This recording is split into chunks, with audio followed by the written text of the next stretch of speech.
When it comes to maintaining your car, it's important to know how to do even the simplest things properly. This can prevent headaches in the future and help your car last as long as possible.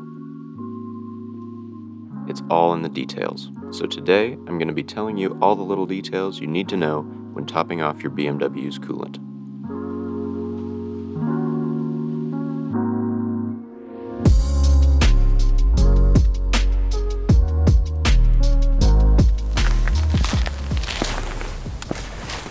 Hello everybody, welcome back to the channel.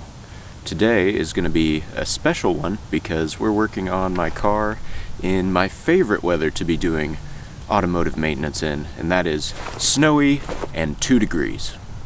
So yesterday it came to my attention that my car was a little bit low on coolant, and I figured that would make a good video for you guys, just kind of showing you where the coolant reservoir is and how to tell if your coolant's low and how to measure it when you're filling it up. So without further ado, let's get right into it.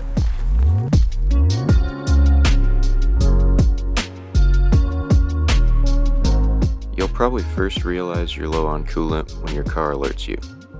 When you go to turn on your car, you'll get a dash light that looks something like this. So what now? Well, now it's time to get a bottle or two to top your car off. BMW has a specific brand of coolant, and it's been long debated if this is actually necessary, so buy your own brand at your own discretion.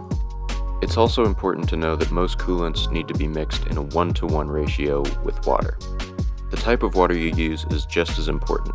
Soft water is probably your best bet, as tap water can cause mineral buildup, and distilled water can strip electrons from metal engine components. Now let's locate your coolant tank. In my M3, the tank is on the left side of the engine bay. Other BMWs might have the tank in a different spot, but the cap will probably look pretty much the same. Now that you've found your coolant tank, it's time to top it off.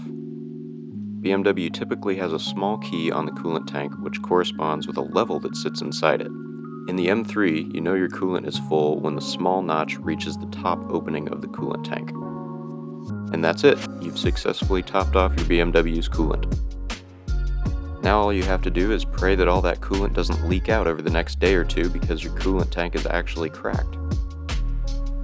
So that's really all there is to it to fill up your coolant or antifreeze.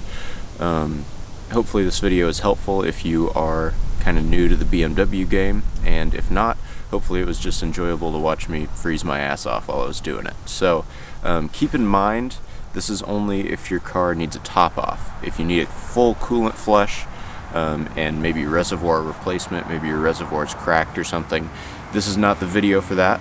If you guys are curious about that or want a more in-depth video on how to completely flush your cooling system, let me know and maybe I can make that happen. But until then, I will see you guys in the next video. As always, enjoy the road.